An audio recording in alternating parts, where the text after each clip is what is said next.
Hello and welcome. I am Kenda Ruth. Welcome to the Hero's Spouse.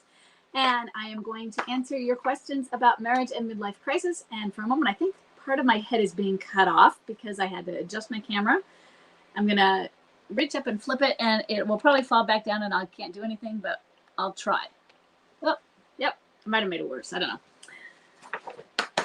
So we are going live in 3 places today. We're going live on in a private Facebook group. If you're in that group, your comments made are kept private amongst group members.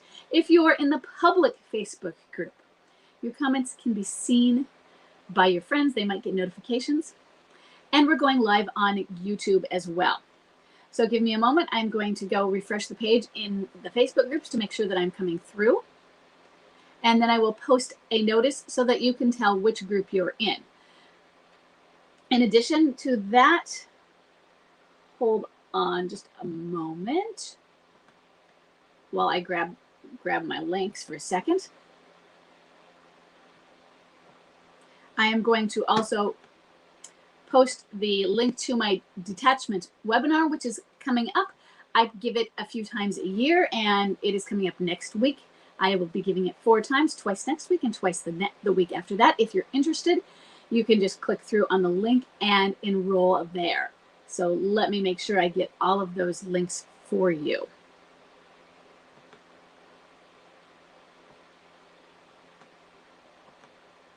Okay, hold on a sec. Okay, coming through fine. And as I answer questions, if I use someone's name, it is because they have given me permission in the submission form. If they have said they want to remain anonymous, that's when I will keep someone anonymous. I just don't want anyone new to think that if you ask me a question, I will go out and tell them what your names are. So hold on, coming through.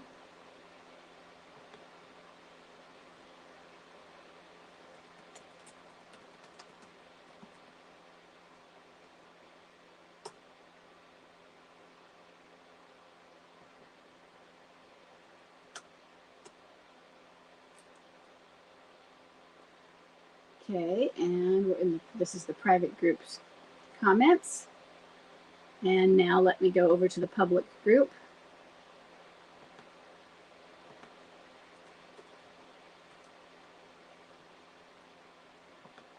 And then we will get started. So good, coming through fine. And on the comment with which group you're in, I've also included a link to my free course, Understanding Midlife Crisis. If you haven't taken that, I recommend checking that out. It is free. It is meant to just get you jump started on understanding what MLC is. That is a pre-recorded course. The webinar is live. The webinar is about an hour to an hour and a half plus Q&A at the end. I'm usually in the camera for about 2 hours if you would like to go to that. So it's 30 to 60 minutes, depending on how long the initial presentation takes, of Q&A, but more face-to-face Q&A. Or, of course, sometimes you will put your questions into the comments if we're having any technical issues getting on camera. So hold on a sec, make sure I get this next link up.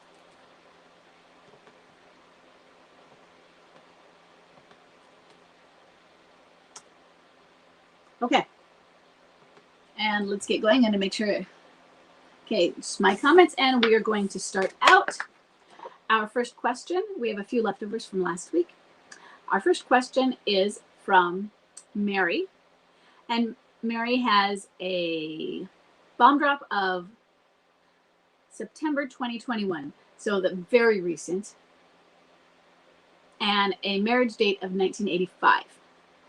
Her husband is a vanisher and a high-energy replayer. And just so we know, right now, Mary, you are very early into it, so maybe vanisher, but that can change as well because it's so early within the first year. So the question is a very general one. Do MLCers look back at what they did during their crisis and understand why they did those awful things? Is it like they look back and see the monster they were? So there isn't really a blanket yes or no for that. It's even hard to generalize because everyone is going to be so different. And I can say probably a generalized no to a piece of it. They might see that they did the awful things. They might know that they did the awful things and acknowledge some of them and get some insight that way. As for understanding why, now we're asking a deeper psychological question. And so they might go on a deep search and have greater understanding and insight into themselves, but they might not have the deep level of psychological understanding that might need to go with some of it, such as I'm this way because of the severe trauma from being abused and molested as a child. That might go deeper than they would have an understanding of it. And what this did to me, that would probably take more therapy. But how much of that is fully necessary at that deep level of the understanding or the interpretation, really, of why they were doing this? Some will get that insight, though, the general level of insight. Hold on, I got a weird message that said, did it say, it said resume watching in it, like I was watching this. I'm just going to make sure. Okay, it looks like I'm still going fine. There's another warning that goes with this, though. This is one of the things that keeps MLCers in their MLC. Why it might take so long for them to come out of the tunnel is, let's not call it insight, but the recognition that they are doing these monstrous things, that they are not a horrible person, but they are being horrible at that time, that they are feeling so guilty and so ashamed of their behaviors. Coming out is facing it, going into liminality and coming out. They might see it in liminality in the mirror, but now I have to deal with it. And they run away from that too. They see what they're doing, and it keeps them in an avoidance phase, escape and avoid. It keeps them there because what kind of things they have to acknowledge and admit what they've done. Saying you're sorry is a really hard thing. Saying you're sorry after the horrible things MLCers have done, and think about not just you, but your children. The destruction that they have laid upon their entire family. The recovery and the embarrassment from that is so much that they're going to, they hunker down in the tunnel longer because of it. So they see it, but them seeing it doesn't mean that's a good thing at the beginning. I want them to see it in the sense of I want them to have that conscience, because some of them there are some who are more narcissistic, not counting within the MLC tunnel, but have higher narcissistic tendencies in general. And they might not have that same level of guilt, shame, or insight. And they might not have had it before MLC. But for those who do, I still want them to have it. But we have to understand they have to process through that. They have to come to a place of acceptance of who they are, what they've done, what has happened to them. Because when this starts, MLC, it's bubbling up of the shadow of family of origin issues, their traumas. And it might not bubble up as though, oh, I'm dealing with things from childhood. It doesn't come out that way. They don't know why these things, something is bothering them, what these fears are based in, the roots of them. But it does show when they have that they can still recognize bad behavior. But they're dealing with that. And then they get this new bad behavior piled on top of old trauma that might not have been their bad behavior. Traumas that happened to you as a child, that doesn't mean that's your fault. It is not your fault that your parents were neglectful. It is not your fault that you witnessed abuse, that you were abused yourself. It is not your fault that any of the terrible traumas, things that might not have been your parents' fault, that you lost a sister or a brother through a violence, through an accident, that there was sicknesses, illnesses, things that are beyond our control.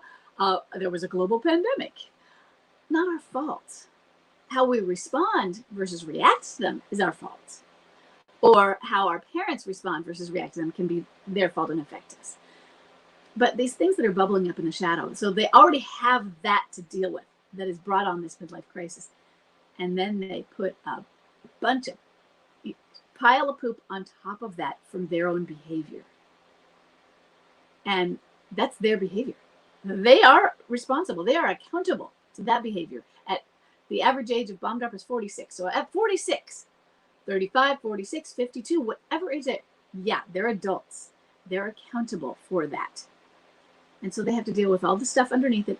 And then they have to deal with what the sins they have committed in their effort to avoid dealing with and reintegrating the traumas, not sins, from their childhood. So that's a lot to deal with, and they are going to continue. It's going to hold them back in the tunnel for a lot longer. And as they come out, therapy. This is why one of the tests of readiness is if they will go to a therapist with you or not. And many are not going to be ready and say that. And you know they're not ready for full reconciliation. It doesn't mean that you have to say no to a return and you can ease into these things. It depends on what you can handle and what you, knowing your spouse from before, what you think they will come to as they move forward. And there are those. I don't think this is most, but I also think it's not rare. I see it. There are those that get stuck. Some of them we think get stuck and they're stuck a little bit, but they're just in a longer MLC.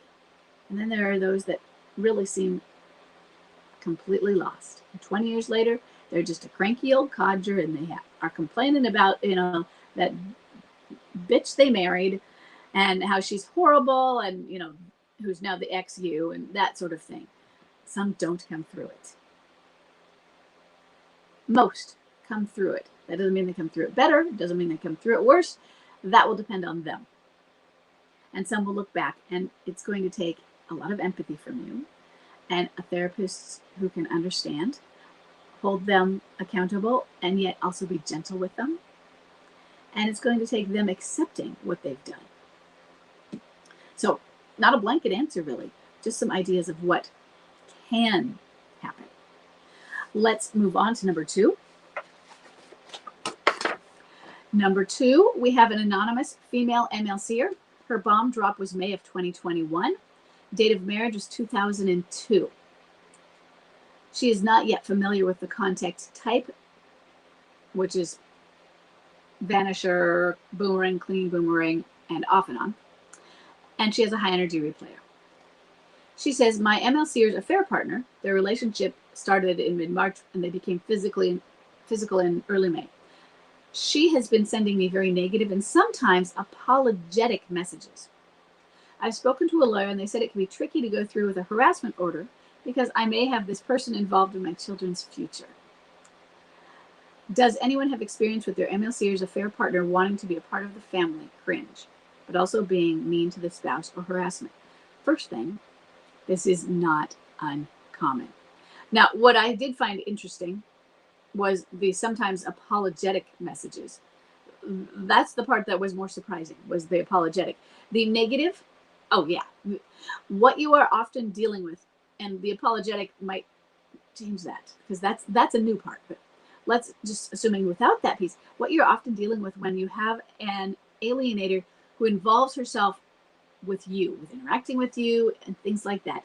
You have an alienator who has greater narcissistic tendencies. Maybe full narcissism, who knows, but greater narcissism.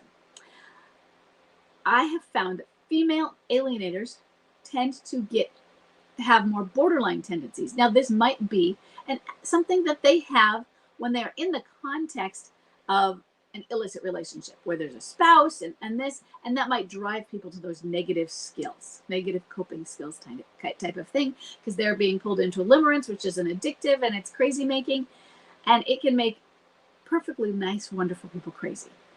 So it could be that. But I've noticed the tendencies that it tends to be more borderline personality disorder. What you're dealing with is somebody who is heading more towards narcissistic tendencies. A borderline person doesn't usually reach out to the spouse. They would reach out if they felt they had to protect the spouse, being the mama bear. A narcissist will reach out because they have possession. Possession being 9/10, they are in possession, they are ruling the roost, and they want the energy. You are their narcissistic supply. He's probably it too. But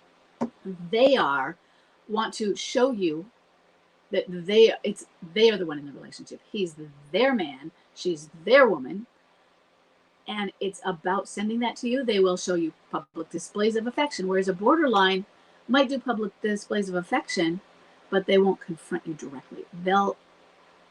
I always use the idea of, if you're at a sports event, you're at maybe your teenager sporting events, and you can see each other across the bleachers. A narcissist might do public displays of affection and constantly look over at you to see, she's checking me out. And it's like they're playing for the kiss cam, but you're the camera. And they want to do that so that it's a show for you. A borderline might do that, but it's a show for him. And it's about her possessing him. They will be much shyer about confronting you in a direct manner. Doesn't mean they won't always do that, but they have to feel somehow threatened, that he's threatened and that they're doing to protect him or you, or they're protecting themselves. Yes, we do have several who have seen narcissistic tendencies. If you look on the Facebook page, since you're anonymous, I'm not going to tell anybody to actually go out and contact you because they can't do that. But why don't a couple of you who are out there, it would be great if you'd start a post about narcissistic MLCers and give some ideas about what this is, and maybe you can start a little bit, you can find those other people and start a little community on the page. You can also probably look at some narcissistic MLCers at the forum and find some, but we've had some very specific ones. And in past Facebook Lives, I've answered some direct questions there's one in general that I can think of, and I think if you're listening, you know who you know I'm talking about you, because there's an alienator who is very involved, gotten involved in custody issues and inserting herself everywhere. And it's a very big problem. Okay, I am going to go to read the comments for a moment. Hold on. Okay, I think you've got it. Okay. My husband is deep in MLC. To protect myself financially, I'm told I need to file for divorce. Now, that may be very true. Oftentimes you do. My state doesn't have a legal separation. My husband has not contacted me, and it seems his loved ones, friends, all believe his narrative and have gone no contact. Unfortunately, that's not uncommon. He lives far away. I feel there's no chance for reconciliation given his behavior, and if I file, I feel we will truly never have a chance. Any advice on this?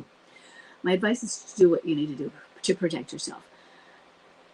And then learn about smart contact. There are no guarantees. In fact, the worst part is that you have a much higher chance of not getting reconciled than this. Even the clinging boomerangs, our odds aren't in our favor. And now, if you have somebody who is more distant contact, or like a vanisher, the odds go down more and more and more. So I want you to do what you can to protect yourself. I want you to learn about smart contact. So you go to Marriage Helpers to learn about smart contact, because they have, I believe they even have a small course on it, which isn't it's not very expensive. And learn what smart contact is and follow those. It doesn't mean it will help or not. And you might have to back off on these contacts. But I do think you need to do what you can to protect yourself.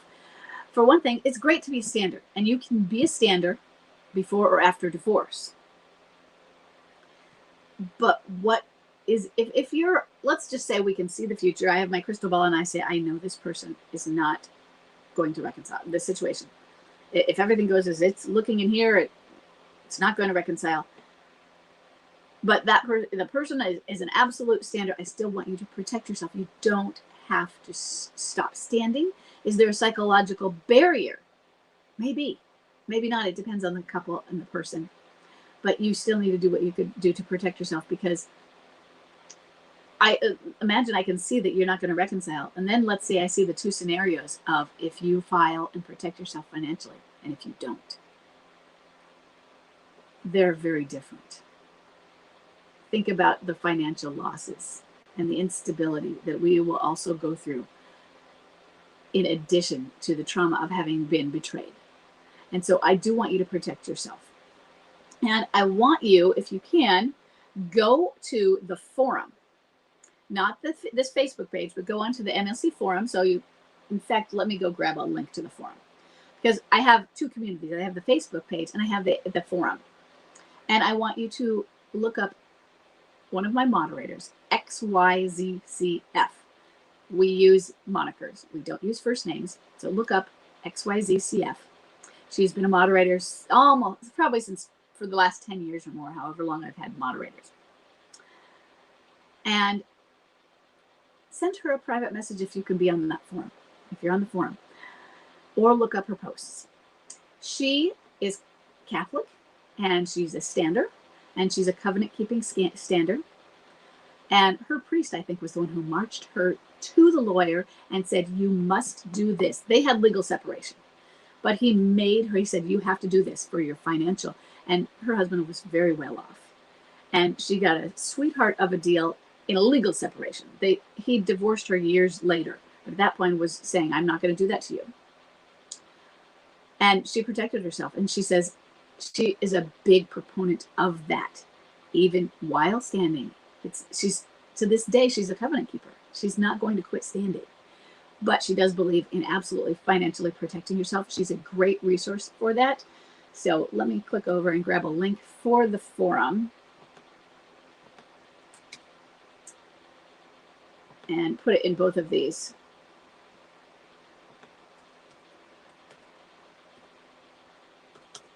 Okay, it's in that group. It's in, hold on a second, this group.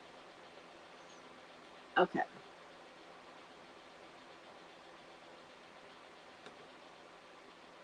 Okay, let me go back over here.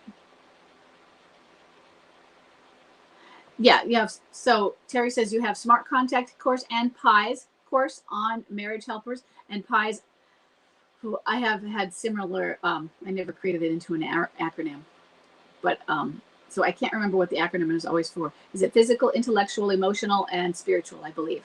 And it's working on those aspects of your life, which is a very important thing. And I saw, it must not be coming through all the way.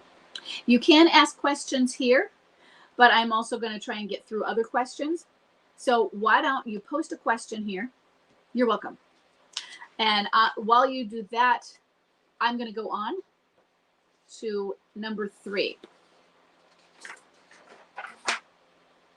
So for number 3, we have Kathy. Kathy's bomb drop was March of 2021, and her date of marriage is 2005. She has a boomerang and high energy replayer. She says, I know we're not supposed to stage watch, but things have changed a lot recently. My husband's mom died in 2017. I beat stage 4 cancer. Congratulations. It's tough. In 2018, my dad died in 2019. In fall of 2019, he started hanging out with younger people. Got fired from his job due to inappropriate behavior with 3 women. Got a new job, met the alienator. She's 31, he's 55. They both got fired in May of 2021 due to inappropriate behavior on the job. He moved out and into a hotel in July. At first, he would come over, call, text. She started to threaten him, so he stopped reaching out to me. So I stopped reaching out to him. Little by little, I stopped hearing from him.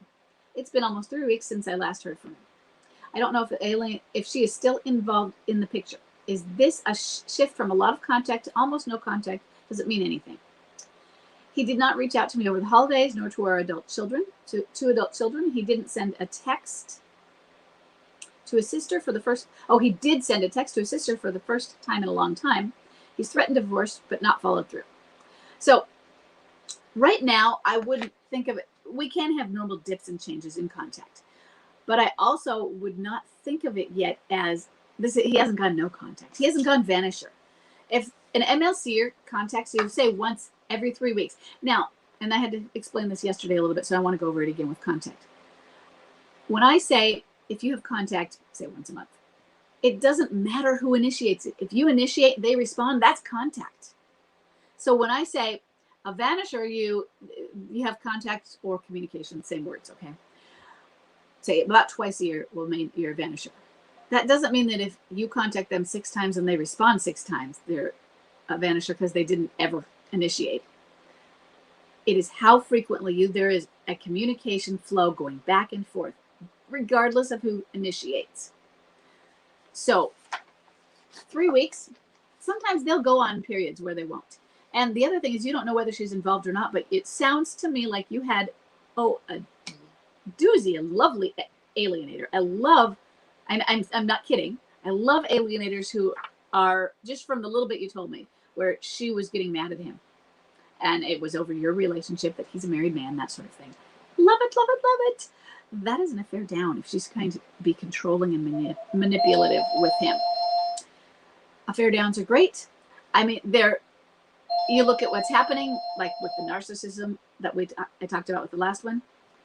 And it seems, oh my God, this is just so difficult. They're making things worse. You're worried about them with your children, the control they have.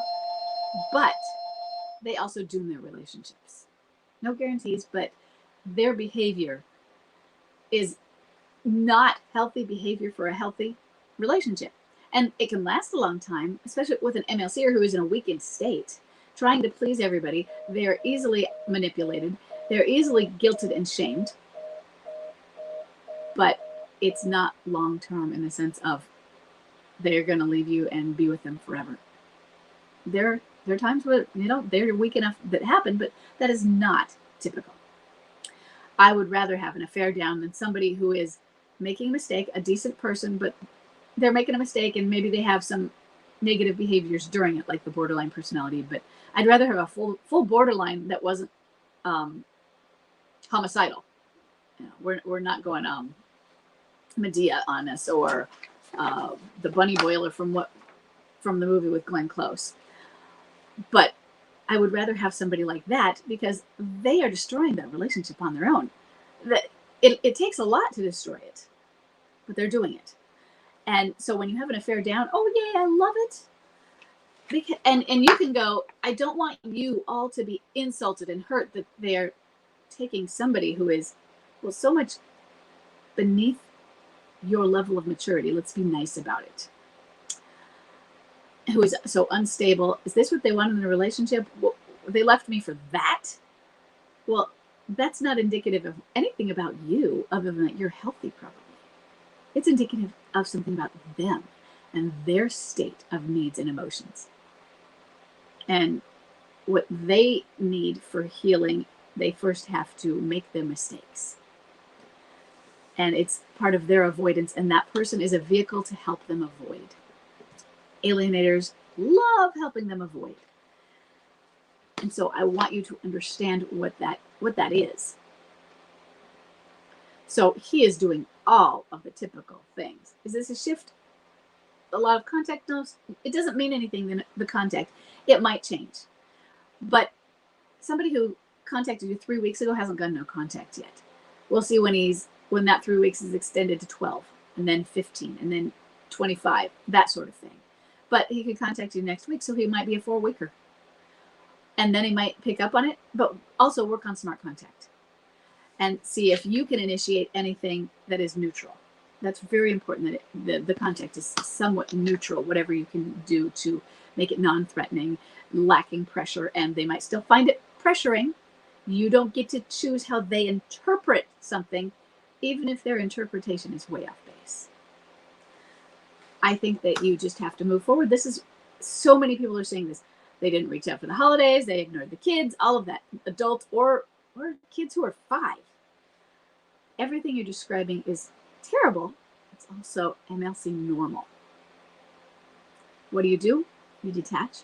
You move on. And right now, during this period where he has given you a little more space between contacts, you have greater ease at detachment, because he's not always bothering and pestering you with just being there, his drama, his mixed messages. Take advantage of the space. I had very little space. Occasionally, I did have a couple times where there might have been 2 weeks. And that was usually right after Chuck had left. He'd leave again, and he might not contact me for a few weeks. Or then I'd get some weird text, or his freaking out text. Oh my God, I'm so worried. I would just stop by the house and the dog is gone. I'm like, yeah, I texted you that the dog was going to Mount Vernon with me for a wedding. You paid attention.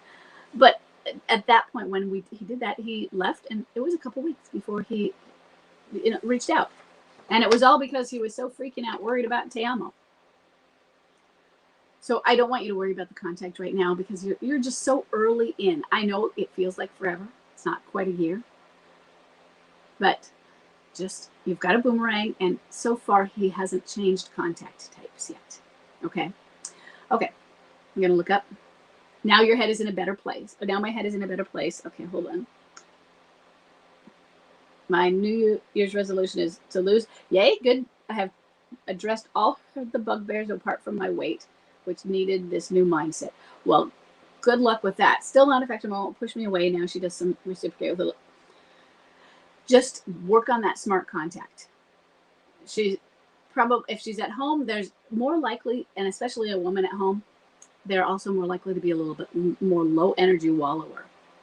Okay, and so, okay, he was here today. So your 3 weeks, there went your 3 weeks right there. She was on the phone screaming at him in the driveway. And I like how you are laughing at that. That is so good, because that is the right attitude to have. Because like I said, there's an affair down. I love it when I see that stuff. Okay, and I'm going to read. We've done more and more together. Good. I like doing the togethers. If she's willing to do all of that, Spanish lessons, gigs, Quiznet. Wow, you are doing stuff together. I probably haven't done that much stuff all at once in years. I'm kind of a homebody. We all are. Meals with various friends. I'm avoiding labels and relationship talk. Good. Just having fun. And it sounds like if you know that that's her love language is even better, such as quality time together, that sort of thing. Knowing her love language and how you can show your affection in those ways would go a long way as well. But still working on the smart contact, because sometimes we get stuck in love language, and at this point, some of the things that they have needed from us that felt love in midlife crisis is the stuff they're like, why are you doing that to me? You're not giving me space. So you test it out. And when they say that, then you go around and find a different way and find something different to do that might be that same love language. Okay. Check it out. And let's move on. Number 4. Got another stage watch question. Okay, we have Tammy. Tammy's bomb drop was August of 2020. Date of marriage, 1997. Her MLCer is at home, and he's a low energy wallower. So I've seen many improvements in my husband since July of this past year, 2021. The emotional affair is over, and there's not another affair or alienator. I know this for sure. And he's been much sweeter at home. He has a good friend, the one that he told everything to last July, that has been encouraging him to go to counseling. And for now, I'm staying out of that, as I think he still feels that it's pushing if I get involved. Good. Right now, that could be.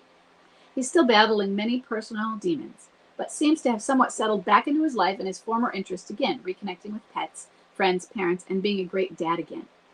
But he is cycling still in and out of depression. After many weeks of calm and peacefulness, he went into a depressive period this week again. So my question is, if he's not in full-time depressed state, but not in crazy making escape and avoid, where is he? Is this the dreaded limbo phase? Help. Forgive me if this is stage watching, but I'm lost. So first thing, Tammy, is what you have experienced, and you know this, is a lot different than what others have experienced, because you have an at-home MLCer. So he never left home. He had an emotional affair with a coworker rather than a full physical affair. And I don't think he even recognized it as that. It was more like the depression was so much of what was carrying it. And that alienator, I think of as the way she was being. You can have an emotional affair with somebody who is an alienating force, but I don't like to use the word more innocent partner. She was very manipulative and really trying her best to pull him away from you and to pull him away. But I think let's suppose she hadn't been there. This is a depression-driven crisis. He's depressed. And so he's going in and out and cycling in and out of it, which is part of depression. And so my hope is that he continues with therapy for that. And maybe you could ask him this, if he would, and of course, like you said, he feels it's pushing if you get involved. Say, I don't want to be involved in your therapy, but I think that it would be a good idea if at some point in the future, and maybe you can talk to your therapist about this and get their advice, is you should continue with your individual, and we should also have some therapy together. And I would love to know what they think of that and where that comes in the timeline, so that he can continue, but you can go into therapy together. First thing, knowing how to help him, letting him know, I recognize you're depressed, and not talking about, this is terrible on me, it's hard, but how can I be here for you? What can I do to help? And letting him know, when I say that, it doesn't mean I want to hover around you. Sometimes the word, when you say you can't do anything, I need to know it. Or sometimes, what you can do for me is nothing, which is different than not doing anything. Sometimes you can't do anything. It's not yours to solve. And sometimes nothing is, you know what, I just need you to set back and be here, but not really do anything. Not really just do nothing, just be present. Or don't give up on me. That's staying out of it, but it's not you can't do anything, you can't solve it. We have this idea that we can't fix others and all this, and that's true, but it's more like we can lead a horse to water they have to drink. We're still influencing, we're still helping things. There's things we can do. We have to be careful that we're not becoming a crutch and all these other things, but sometimes doing nothing is doing something. So I want him to know that he's allowed to give you any answer, and you'll accept it. And I want him to see that in you. I want him to see the empathy. All of our communications, and this goes for everybody in all the situations, I want them rooted in empathy. And that's very key. Now, that doesn't mean that others, especially your MLC, but others, will recognize that or not. But remember, we don't get to choose how they interpret what's happening to them and what we're doing, what we're saying. But we still need to do what's appropriate. And empathy is always appropriate. What phase is this? Is this the dreaded limbo phase? I think with your situation, in many ways, and I know you might not want to hear this, it's a lot more midlife transition than midlife crisis compared to what we've seen. Not just because he's at home with an emotional affair, but because it hasn't been long. So there's a few things that go with that. There's the worry, and I don't mean worry, but I always want you to be on the level that maybe there's cycling and he doesn't come through this. If he doesn't come through this properly with therapy, and then the two of you with therapy, it may not be over, and he could go back in. Not years or years. Okay? And so I want you to be concerned with that we get this, what is that verb that means got therapy? Therapized. But we get him in therapy. We get the two of you working together and not doing any rug sweeping. Because what you're seeing all these positives, but we've seen positives. And then we've seen negatives. We see it go up and down. What you're seeing is big positives and then a little backwards. Many forwards and a little back. So that's great.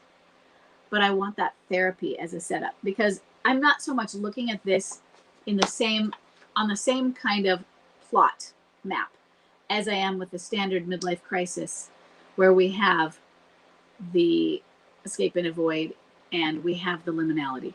What he would be going through, hopefully, would be liminality. And that would be, he has a therapist, and a therapist that can help guide him through that, which is grand. But I really want him to stick on that therapist, and then I want it to transition. And when I say transition, I don't mean transition away from that therapist, but to including couples counseling for the both of you. And if you, at the same time, while that's not happening, can go to counseling, really to get it set up, establish rapport with somebody who can eventually see you both, and somebody who almost counseling coaching to helping you with how do we deal with a depressed spouse. I need some coaching, I need some help, and sometimes you just need to sit down and talk. Sometimes it's not about solutions, but you need somebody to go talk to. Okay, okay, good. So yes, you've done the love languages, Gottman's 4 horsemen. Yep, at the outset of cohabiting helped stop her toxic communication early on. Hold on. And she's laughing at some of your jokes. That's good. Her limerence for a partner who dumped her 16 months ago shifted to a friendship with a gay drag queen. Somebody that she could feel safe. and yet still have fun with, is what it sounds like. And they're partying, but it's taken all those months to calm down somewhat. So, okay. Sorry, I'm not going to read it all as I go.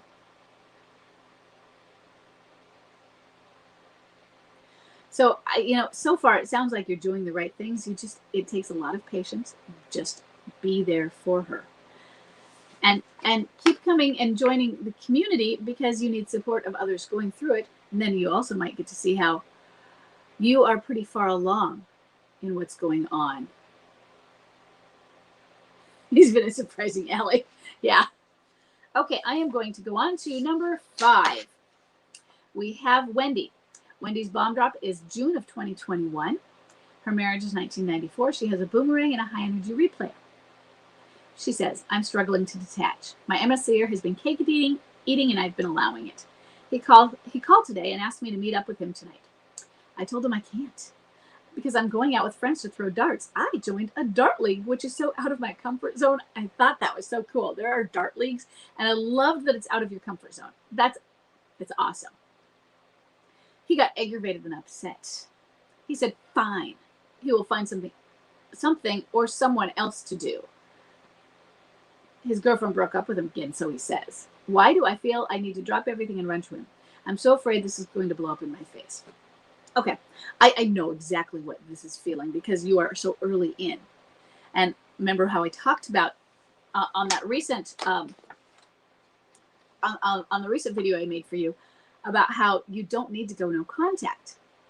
And I think I was, let me see, if my bomb drop was in March, you're 7 months in. I want to let's put myself about, I was probably 3 months in.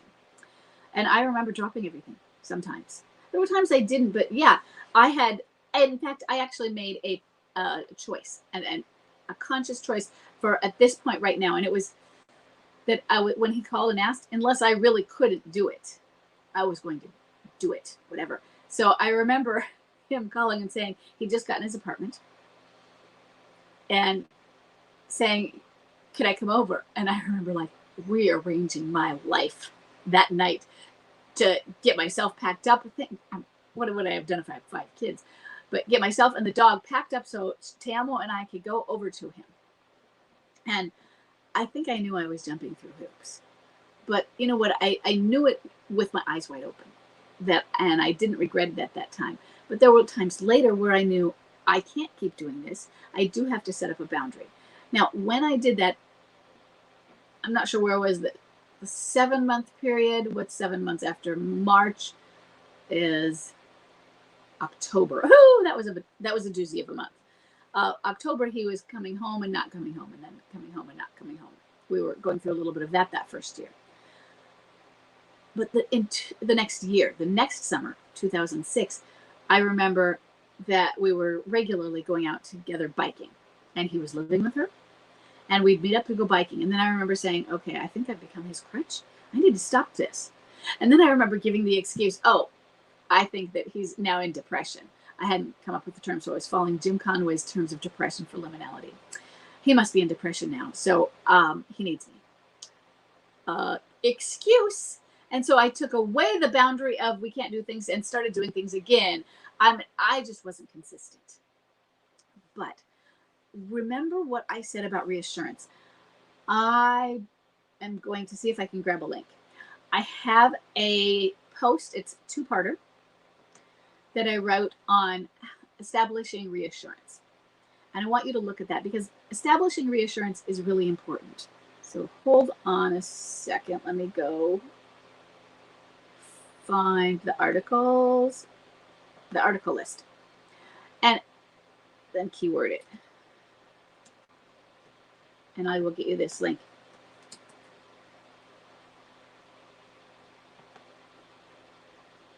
Okay, so it's a 2-parter, and this is from January of 2013.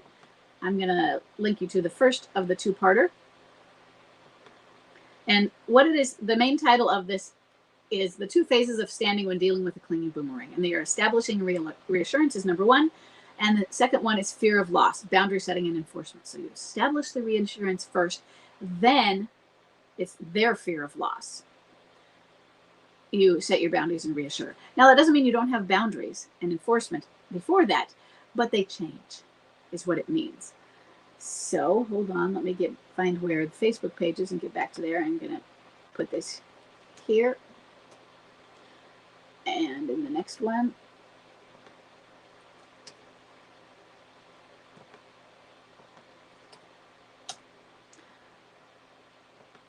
I do want you to set boundaries. I don't want you to jump through hoops. I don't want you to feel guilty for him. He's going to be huffy and fine, and you need to say, you know what, I'm really sorry. How about when he approaches you, hey, can we do something tonight? Say, you know what, I'm really sorry. I would love to do something with you, but I have plans, and I'm not going to let these people down. So let him know that you would love to do something with him, if it's true. But you're not going to jump through a hoop. You're not going to bend over to change plans and betray. I would use another word with him, but that idea of I'm not going to go again, break my promise to others to show up at something. I said I would be there, and I'm having a blast. Maybe sometimes there might be something, hey, I've got dart group. You want to tag along, if that's allowed. Turn it around. I don't want you jumping through the hoops, though. I want you setting boundaries, but I also don't want you always saying, no, I can't. Always being busy. No, we can't do this. No, we can't do this. I want you to be working on that relationship and having positive communications, interactions, and especially if he wants to do things with you, shared activities. Men love shared activities. So, and for mine, that was one of Chuck's. Quality time, shared activities was his love language. He needed me to be doing that to establish that I was there, and that was one of the sins that I hadn't done enough of beforehand. So it was also, for me, it was showing the changes. Do as much as you can on both sides while not, dragging yourself down and just getting overwhelmed and burning yourself out. But make it a balance. Apologize. And you're not saying I'm sorry, but you're not saying I've done something wrong. You're saying, so that's when it's apologize. Tell them you're sorry that you can't do it. Show the empathy. Remember, rooted in empathy. And you would love to do something with him on another occasion. And you could even say, hey, would you like to call me tomorrow? Or do you want me to call you? However you want to phrase it. It depends, because if you say, do you want me to call you tomorrow? And he says, sure. Or he might say, sure, I'll call you. Go ahead and do it. Now, notice sometimes that's not really, they've gone back to the alienator overnight, and you call tomorrow and it's like, why are you calling me? Be prepared for all those scenarios. But I want you to do the maintaining of contact while not jumping through all of those hoops for him, while showing him that you're not just his beck and call girl. But at the same time, I really want that reassurance. And this is why this is a tightrope. This is why this is so hard. And you will fall off the tightrope. You just get back on. Sometimes you're going to fall onto that doormat because you jumped through the hoops too many times. I mean, hey, I know the doormat. I have a situation where he was coming up from we had a back alley, and I think he was coming in that way, and I wanted to lock the door, and I remember crawling on my hands and knees so he wouldn't see me across to the sliding door so I could reach my hand up, lock it, and then crawl away so he wouldn't see me. I think he might have seen me. Can't remember. But I was like, this is so absurd of me, but I didn't want him to see. I didn't want to walk up, lock it, and then him know that I was there. Well, I don't know if that's sort of doormatish. I mean, I was trying to not be there, but I didn't have the guts to just like, hey, you can't come over here. I'd said it to him, but face to face is a lot harder than a text or an email or a voicemail or just telling him on the phone. There was another time where he knew, and I said, you can come over, but I won't be there. So I waited until I saw his car coming so that I could leave from the other side of I left from the front, I guess, or something. He saw my car pulling away and he called me. This is when I did have a cell phone. And now I'm around the block, still driving, and we're crying on the phone together. And I turned around on one of these occasions, come home, and we were hugging. Oh, I missed you too. Okay. So my point is, I wasn't always great at it. Apparently I am good at going through hoops. But what I do want you to know is I did establish reassurance. So I want you to know what you're getting into if you do all those things. And Go play darts. Have fun with those things outside of your comfort zone. It's gal and it's getting life, and it's really important. Okay, I am going to go on. I think we have two more. We'll see. I might get through one of them, probably not two of them. And I know the final one, I will be seeing you, I think, tomorrow if I don't get to that. So we have an anonymous female MLCer, or I say that every time, don't I? Left behind spouse. Bomb drop was 2019 in July, and marriage date was 1999. Not yet familiar with the energy level types, but contact type is a vanisher. I'm standing for my marriage. I'm good at detaching. There's little to no contact except for teenager stuff. God has been my rock, but sometimes I get lonely and worry about growing old and alone.